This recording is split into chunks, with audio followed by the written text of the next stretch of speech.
Bonjour à tous. En France, un foyer sur 2 possède un chat, un chien, un rongeur ou encore un oiseau. Alors je peux vous dire que le métier qu'on va découvrir bénéficie d'un capital sympathie énorme auprès des gens. Vous l'aurez compris, celui qui va me dessiner son métier aujourd'hui, c'est un vétérinaire, ou plutôt une vétérinaire. Elle s'appelle Vinciane Durand et elle m'attend dans son cabinet. C'est parti.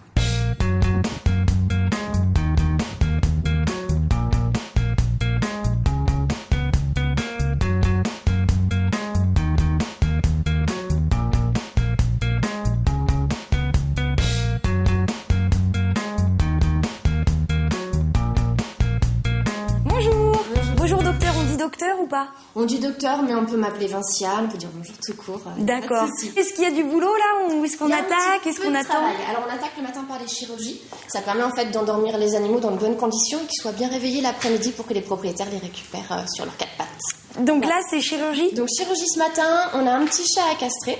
Et ensuite un petit Yorkshire qui a les dents tartrées, donc il faut lui retirer les quelques dents qui bougent et puis détartrer bien sûr. Une petite castration de bon matin. Et je peux venir avec vous là pour l'endormir? Pas de soucis. Bon, ben on y va. Oui. Alors, voici Hermès. Salut toi. Un chat adorable. Tu vas être beaucoup plus léger dans quelques minutes. Et beaucoup plus calme aussi. Ah oui. Je vais chercher ce qu'il lui faut. Je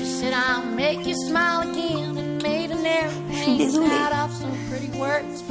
Lui, il vient de se faire castrer? Il vient de se faire castrer, exactement. Il a pas l'air, mais promis, il va bien. Il dort, c'est tout. Il fait juste un gros dodo. Tous les enfants passent par une phase où ils ont envie d'être vétérinaires. T'y penses depuis que t'es petite ou pas? J'y pense depuis que je suis petite. J'ai effectivement toujours, je viens de la campagne vendéenne et j'ai toujours vécu dans un milieu, un environnement d'animaux. Comme tout enfant, j'ai rêvé de faire d'actarie. Je voulais bien sûr aller soigner en Afrique les lions, les zèbres et tout ça. Mon rêve, c'est un petit peu modélisé aux aléas de la vie, mais ça reste quand même un métier difficile, avec des contraintes que j'imaginais pas, mais un métier que je referais ces études si c'était à refaire. Donc, Allez Hermès, dodo.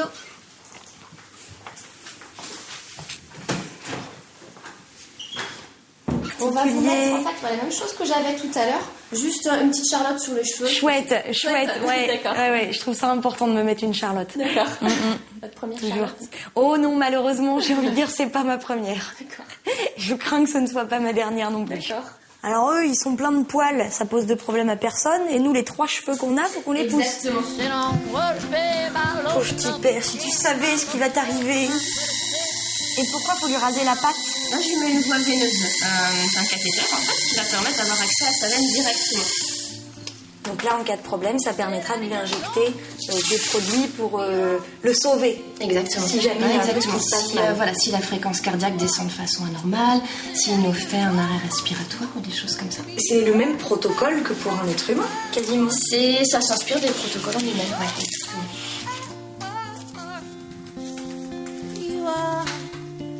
Qu'est-ce qu'a fait Estelle là? Alors là, je mets un lubrifiant en fait parce qu'ils ont toujours les yeux ouverts, donc ça assèche un peu l'œil quand ils sont endormis, donc on met un lubrifiant pour pas que ça s'assèche justement. Oh, ils sont chouchoutés quand même, hein? Quand même, oui. Ah oui. Ça va être très télégénique. Une petite castration à 9h du matin, c'est le b.a.-ba, c'est une opération courante pour vous. Toutes les chirurgies de convenance, on va dire ovariectomie, castration, c'est ce qu'on fait le plus.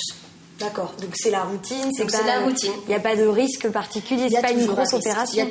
Vraiment, comme je disais au début, il y a toujours un risque parce qu'il y a une anesthésie générale. Ensuite, c'est une chirurgie, aussi petite soit-elle, c'est une chirurgie, donc il peut y avoir des complications infectieuses ou autres. Donc même si c'est une opération de convenance, c'est l'opération sans doute qu'on fait la plus, il faut y faire attention. Allez, go en salle de chirurgie. On peut plus reculer maintenant, Hermès. C'est parti. Go, allez-y. Vous avez le droit de rentrer. Je pense qu'il y a la place.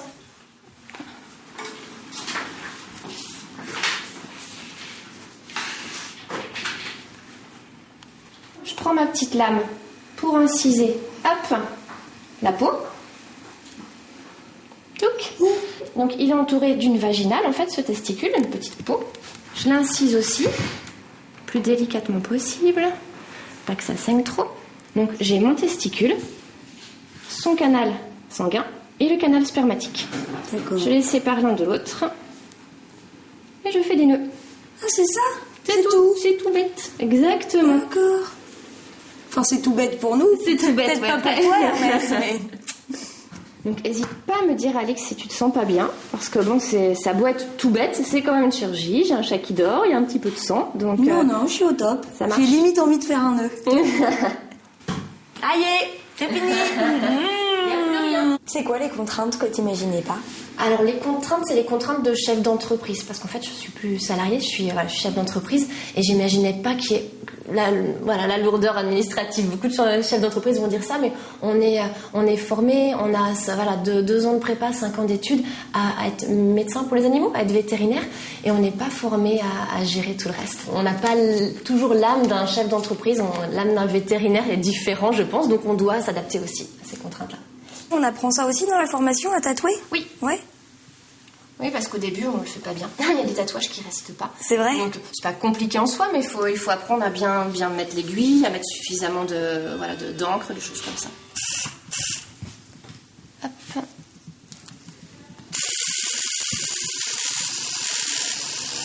Donc, 3 lettres, 3 chiffres.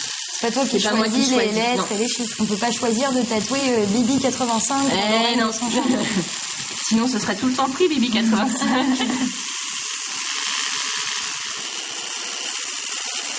Donc là, castré, tatoué, il va se réveiller dans combien de Il temps? va se réveiller d'ici 1 heure ou 2. Il va déjà doliner un peu la tête normalement. Et puis il part à 17h30 cet après-midi. Où là, il sera sur ses 4 pattes, bien réveillé, etc. Ils ont un petit bout de lampe qui dépasse. On met une lampe infrarouge pour que vraiment la zone soit chaude, parce que quand on est anesthésié, en fait, on diminue en température. Prochain rendez-vous, c'est quoi? Qu'est-ce qu'on a? Détartrage sur un petit York. C'est parti. Go! Ce qui est bien dans ce métier, c'est qu'il est varié. Je fais aussi bien dentiste que je vais faire une consultation d'un médecin généraliste. Je peux faire de l'échographie, je peux faire de la radio, de la chirurgie.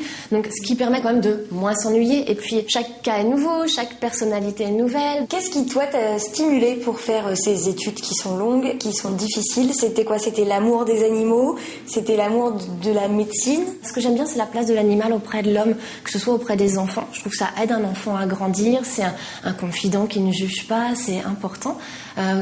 Et la place auprès des personnes âgées, c'est il faut sortir, faire pipi au chien, et ça permet de rencontrer du monde. C'est un lien social qui est énorme. Et j'aime bien cette place de l'animal, du chien ou du chat ou du nac, maintenant, de l'animal de compagnie auprès de nous.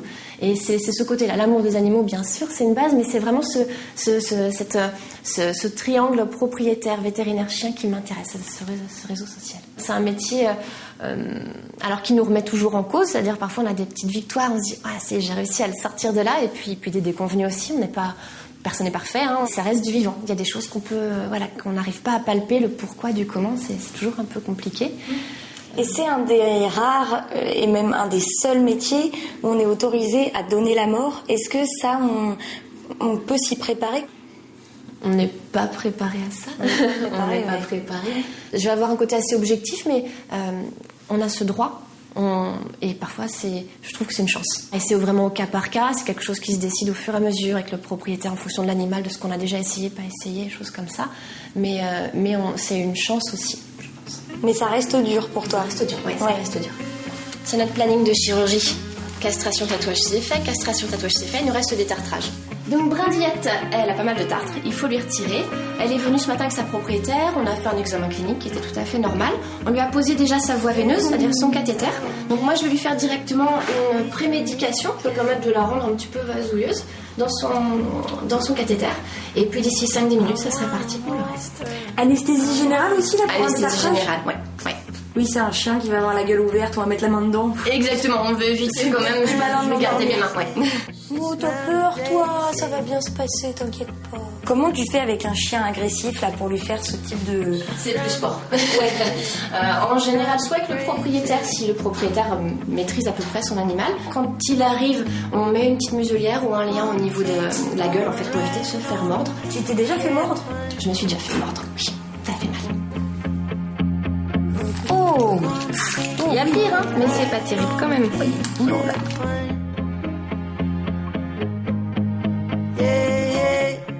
Donc là, je viens de mettre une sonde dans sa trachée. Ça va permettre en fait d'avoir de le mettre directement sous anesthésie gazeuse. On laisse ce petit pas d'âne qui va me permettre, moi, d'avoir accès à toute sa dentition et d'enlever le plus gros du tartre. Hop, attends, je vais prendre le truc, ouais. Merci.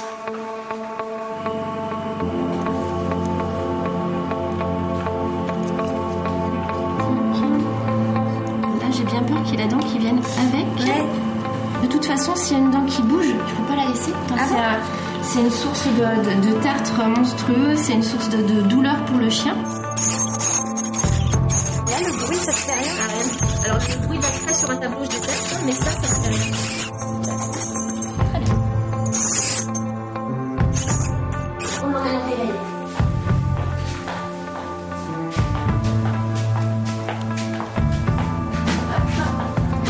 Et là, c'est Estelle qui s'en occupe. Si elle a le moins de soucis, en fait, elle vient me voir en salle de consultation. D'accord. T'es très douce avec les animaux, tu leur parles, tu leur donnes des petits noms. T'as quel rapport avec les animaux que tu soignes? Alors, les animaux qui viennent ici, pendant cette consultation, deviennent les miens. Je me les approprie, c'est pas bien. Mais en fait, voilà, c'est mes loulous et mes louloutes, entre guillemets. C'est-à-dire que j'en prends autant soin que si c'était le mien. Et j'essaye la douceur, je pense que c'est... ça fait partie aussi de la qualité j'ose espérer, de ce qu'on apporte, mais aussi ça permet de mieux travailler. Moi, j'ai investi énormément d'affectif, ce qui est peut-être un tort. Il y a des vétérinaires qui vont être tout aussi bons que moi, mais qui vont être beaucoup plus froids dans leurs choses et qui vont beaucoup mieux savoir cloisonner. Et peut-être qu'ils s'en sortent mieux dans ce côté-là. Je disais que je me sens un peu envahie par mon métier parce que je pense que j'investis un peu trop d'affectif et que donc j'ai du mal à cloisonner les choses, en fait. Il faut... mais ça s'apprend et ça dépend des personnalités et il n'y a pas de recette magique. Salut Faina! Mon flûte! Ouais, c'est très de la télé. Hop là! Donc, je regarde ses yeux. Pas d'écoulement particulier, pas d'éternuement non plus. Les dents aussi. Elle a besoin d'un détartrage. Elle a un petit peu de tartare. Et ça, tu peux te permettre de le faire avec tous les chiens? Non. D'accord. Non. Faina, je la connais. Enfin, je la connais, je l'ai vue la dernière fois. On parlait avec madame. Je sais qu'il n'y a pas de souci, mais il y a des chiens sur lesquels je peux pas. Quand tu me demandais si je m'étais déjà fait mordre, le berger allemand, c'était vraiment tout bêtement en faisant ça, qui est la base. Enfin, il faut bien que je regarde dans leur bouche, pour ça va bien. Et c'était pas un chien potentiellement dangereux, simplement il avait une douleur que je pouvais pas. Donc il y a des chiens qu'il faut endormir même pour faire un examen général? Exactement, ouais. La grosse patoune. Grosse patoune qui vont bien. On essaye de faire un examen le plus complet possible en demandant au propriétaire les commémoratifs, c'est-à-dire est-ce qu'il y a des écoulements au niveau des yeux, des éternuements, des vomissements, de la diarrhée, des choses comme ça. C'est des chiens que je regarde marcher aussi quand ils rentrent sur les grands chiens, bien faire attention à leur démarche, à d'éventuelles boiteries ou... Attends, sinon j'en tiens pas trop de route.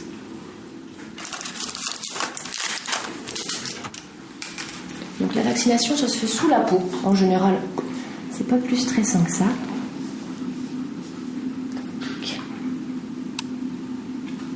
C'est fini. Je complète sa fiche aussi.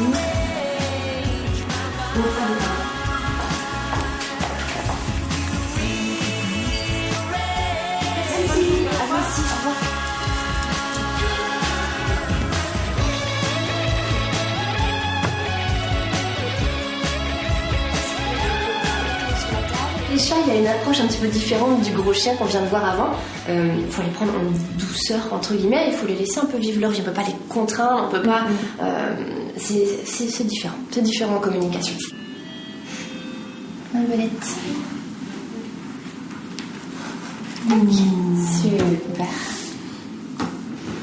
C'est un jeune chat. Exactement. Elle a 5 mois. Oui, à peu près. Oui, tu es comme petit bébé chat. Ça se passe bien?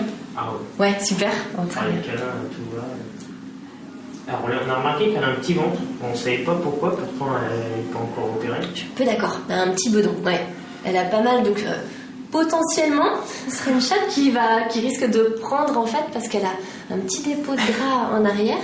Ah, chez les chats aussi, on n'est pas tous égaux? Oui. D'accord. Oui. Donc là, madame prendra au niveau du ventre. C'est ça. C'est ça. D'accord. Donc, Désolée. il n'y a pas de liposuction possible. Donc ça, ce sont les 3e paupières. On s'assure qu'elles ne soient pas rouges, qu'il n'y ait pas de soucis particuliers. Les 3e paupières. Oui. Les paupières inférieures, paupières supérieures et tic. Une 3e paupière. Chat et chien ont ça, en fait. Le croc de lait tombe aux alentours de 5 mois. Donc, ça va tomber bientôt, il n'y a pas de souci. et ses dents sont tout à fait, elle a une dentition tout à fait normale. Le croc de lait, je me coucherai moins d'ailleurs. Vous saviez, vous, qu'il y avait un croc de lait? Voilà. Wow. Tu savais, toi, qu'il y avait un croc de lait?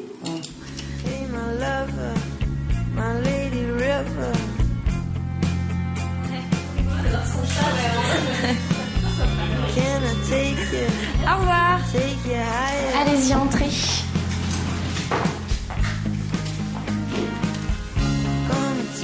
Je vais fermer là-bas. Donc, c'est un NAC, un nouvel animal de compagnie. Exactement. On en voit souvent? On en voit toutes les semaines. Après, ça dépend en fait.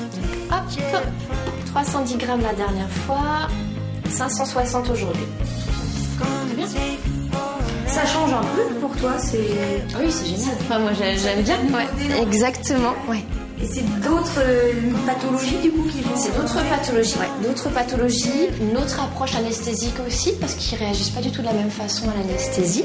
Oui, c'est vraiment différent et c'est vraiment agréable. Et ça demande d'autres connaissances qu'on va chercher en fait. Le métier idyllique que tu avais dans la tête quand tu étais petite, t'en as aujourd'hui, tu as des déconvenus, tu as des bonnes surprises. Je pensais pas que ça me prendrait autant de temps à côté, notamment en papier, mais aussi à rappeler mes clients, à faire mes comptes rendus, des choses comme ça. Ça me prend beaucoup de temps c'est chronophage sur ma vie perso, c'est-à-dire les 35 heures, je les connais pas. Il y a les horaires d'ouverture de la clinique, puis il y a tout ce qu'on fait à côté, et puis il y a les gardes, c'est-à-dire même si je le fais pas toute seule, on a le téléphone qui peut sonner, on peut être appelé la nuit, et c'est un côté un peu stressant, un peu toujours, se dire on doit être là pour la clinique. Après des jolies surprises, finalement, par rapport à mon rêve, c'est un petit peu modifié, parce qu'entre Dactari, je suis passée à faire Vétérinaires sans frontières. Puis finalement, je fais vraiment exclusivement des animaux de compagnie. Mais c'est bien, c'est bien, non, je m'éclate bien en fait. Quels sont pour toi les plus beaux côtés de ton métier? Qu'est-ce que tu préfères?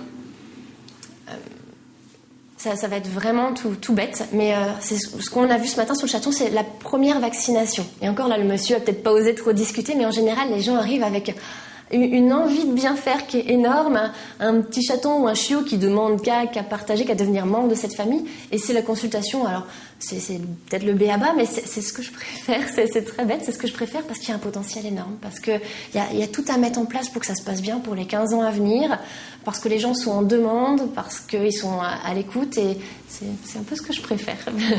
J'ai une petite activité pour toi. Tu vas voir, je sens que ça va te plaire. Est-ce que tu sais dessiner? Non. Non, j'ai fait des planches d'anatomie, je fais plein de choses comme ça, mais c'était pas mon fort, je suis pas très forte. Tiens. Merci.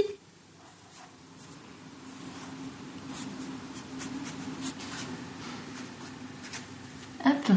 Alors le chien, en général, c'est entre le cheval et la vache. Et puis... Hop.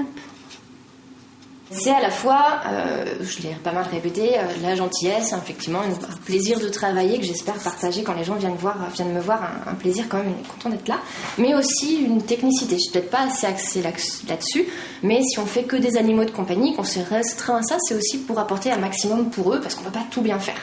Et donc je voulais que ce dessin il exprime ça. Donc les animaux que je soigne, des NAC, donc nouveaux animaux de compagnie, lapin, c'est un oiseau, tortue. Merci de le préciser. C'est un oiseau, voilà. Et puis les animaux plus classiques, bien sûr, un chat, un chien, avec le chien qui tire son propriétaire parce qu'il est content de venir. Et puis j'ai mon côté stéthoscope avec ma clinique vétérinaire qui est une maison. Je veux que ce soit quelque chose de familial. Donc familial, envie, technicité. Très bien, et j'entends la sonnette et puis un chien dans la salle d'attente. Du coup, je prends ce petit carnet. Je te pique pas ton crayon si je te pique plus de crayon. Je te laisse travailler. Ça marche. Et merci beaucoup. Merci.